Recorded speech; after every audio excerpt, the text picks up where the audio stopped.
Meanwhile, the Supreme Court this morning heard a case, Pamela Harris versus Pat Quinn, governor of Illinois. Harris v. Quinn is what it's called.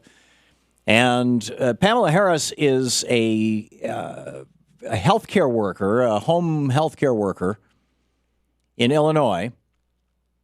And these home care workers, by the way, they're represented by a union, Public Employees Union, SEIU, Service Employees International Union. And SEIU in the last couple of years has gotten them pay raises and, good workplace benefit. I mean, they're working in people's homes. Something like you have the right to rubber gloves paid for by your manufacturer, latex gloves. You have the right to, certain hours. You have a right to, actually their wage has gone up to like $13 an hour from like $7 an hour. And so some of them decided that they didn't, but there's a price for this when you're represented by a union, and that is that you pay dues to the union, right? You pay the cost to the union of bargaining on your behalf. Pamela Harris said, I'm not a member of the union, even though the union's representing me. And therefore, even though the union's representing me, I'm not a member. I don't want to have to pay for that cost of the union's bargaining with the state for my paycheck. A paycheck, by the way, that was increased during the Blagojevich administration as a result of legislation that was passed by the House and Senate in the state of Illinois and signed by the governor.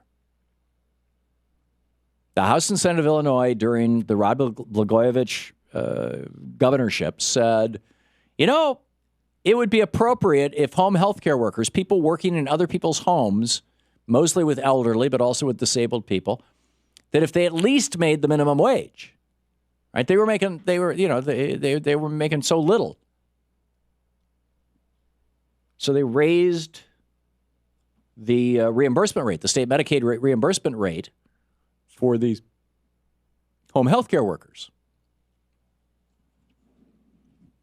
Well, today before the Supreme Court, Justice Sam Alito said to Attorney General Varelli, he's not the Attorney General, he's the Solicitor General, thank you, General Varelli, the guy who's arguing on behalf of the Obama administration in front of the Supreme Court. And I quote, I thought the situation was that Governor Blagojevich got a huge campaign contribution from the union, and virtually as soon as he got into office, he took out his pen and signed an executive order that had the effect of putting, what was it, $3.6 million into the union coffers?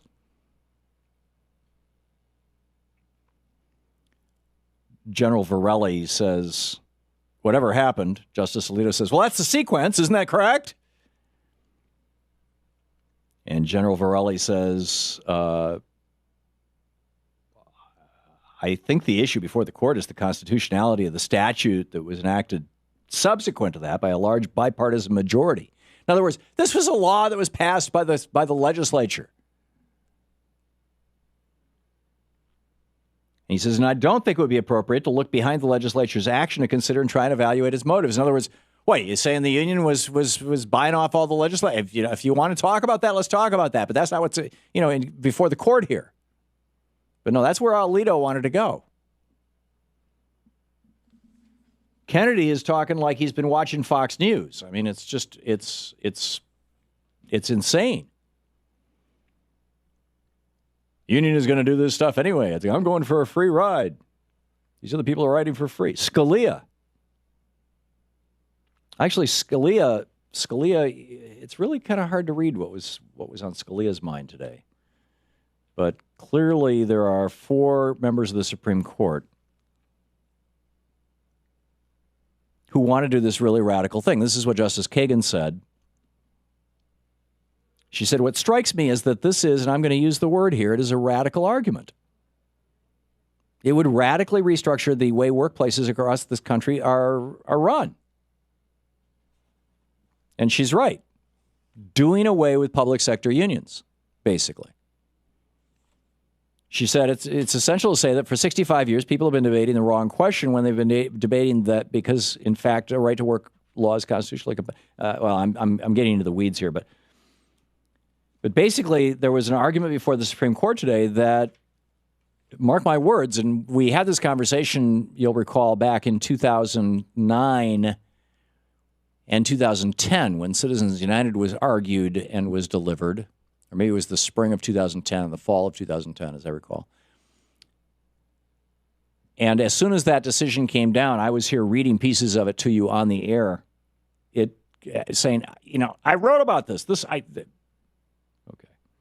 Well, this morning, Shana went through this decision and found some very interesting.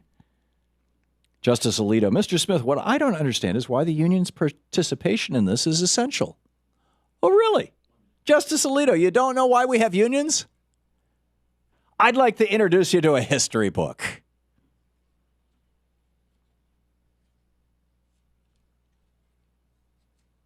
It's incredible. Justice Kennedy. So let's assume that it's true that a union's position necessarily affects the size of government. Is not the size of government a question on which there are fundamental political beliefs, fundamental convictions that are being sacrificed if a non-union member objects to this line of policy? In other words, if you work for the government and the government's getting bigger, you shouldn't have the right to have a union. You could kind of you could kind of interpret what Justice Kennedy was saying as saying government employees, because they're inside government, might be in a position to influence how government operates. And therefore, they should not be allowed to have a union because unions tend to be political animals. So the cop and the firefighter and the home health care worker, they shouldn't have a union because they or the union might somehow influence government, and then government pays them. That's the argument. I'll tell you why it doesn't make sense in a second. You're listening to the Thom Hartmann Program. Call 866-987-THOM. Because you could say the exact same thing in the private sector. Isn't the union influencing the company to pay its workers better? Yes, that's the union's job. It's a democracy in the workplace.